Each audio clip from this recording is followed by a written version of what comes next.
This caught my eye this week. This is something I needed to share. Janet Yellen is proposing a global minimum tax on multinational corporations. A global minimum tax. Janet Yellen is, of course, the Treasury Secretary. So it would be, apparently the OECD would be in charge of enforcing this, but they go on to explain in the article it's completely unenforceable. So I sort of don't get why we're even having the conversation then if it's unenforceable. Are you relying on the goodwill of various nations to try to implement a minimum tax for corporations? And the idea behind it, just so you know, is to prevent outsourcing and to prevent cheating. Because if you make it so that it effectively costs the same to outsource jobs to some other country because you're getting taxed a certain amount, why wouldn't you just make your life easier and keep your jobs here in the U.S.? If you're going to get taxed no matter what, if you're not like dodging the taxes and avoiding the taxes, if you can't get away from them, then why not keep your jobs in the U.S.?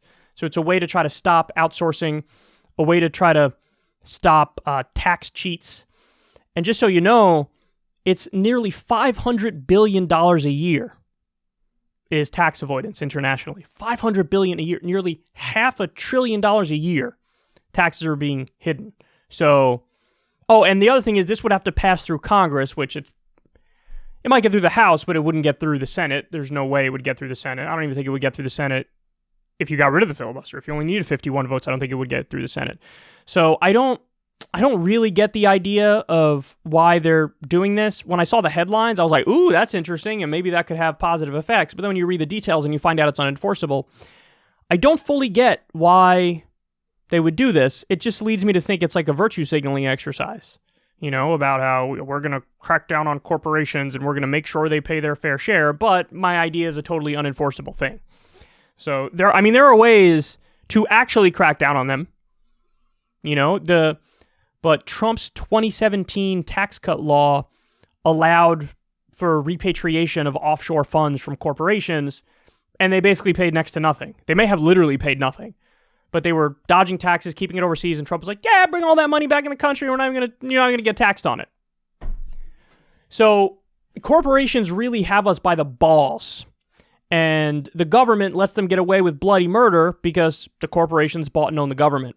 But make no mistake about it, if you had the political will, you could get them to pay more taxes. There are ways to get them to pay more taxes where they really don't have a choice. They don't have an option.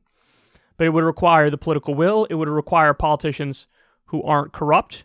And it would require intelligent policy. There are ways to stop outsourcing or massively reduce outsourcing, and there are ways to stop tax avoidance. But none of the ideas are seriously being floated. This was one that I thought had promise, but again, when I read that it was totally unenforceable, I don't really get why they're doing it. If it's totally unenforceable, are we just wasting our time and wasting our breath?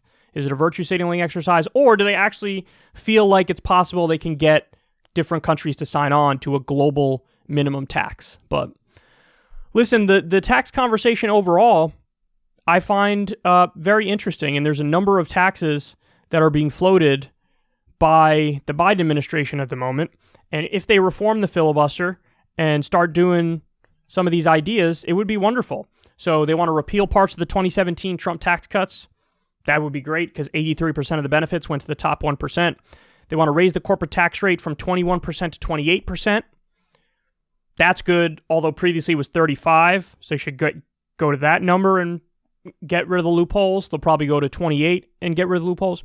And he wants to increase income tax on those earning more than $400,000. And, of course, Elizabeth Warren floated recently an ultramillionaires tax, which is, there's nobody better to tax than the ultra-wealthy, of course. That's why the estate tax is great, because it only applies to like 0.02% of the public, people that have more than $11 million in net worth. I think the ultramillionaire tax is for people 50 million, was it 30 or 50? 50 million and above. And it's like 2% or 3% of that. And that raises a tremendous amount of money. You could do a lot with that.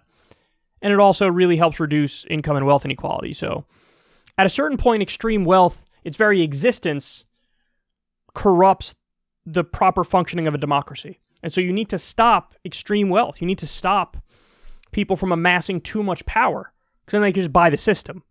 And so that's why everybody should be in favor of very progressive tax rates, very progressive tax systems. It's not to say people can't be rich. Of course they can be rich, but they can be rich within reason. And there are ways you can craft policy to have that come about, but, I don't think these ideas are necessarily the way to get us there, or doesn't go far enough.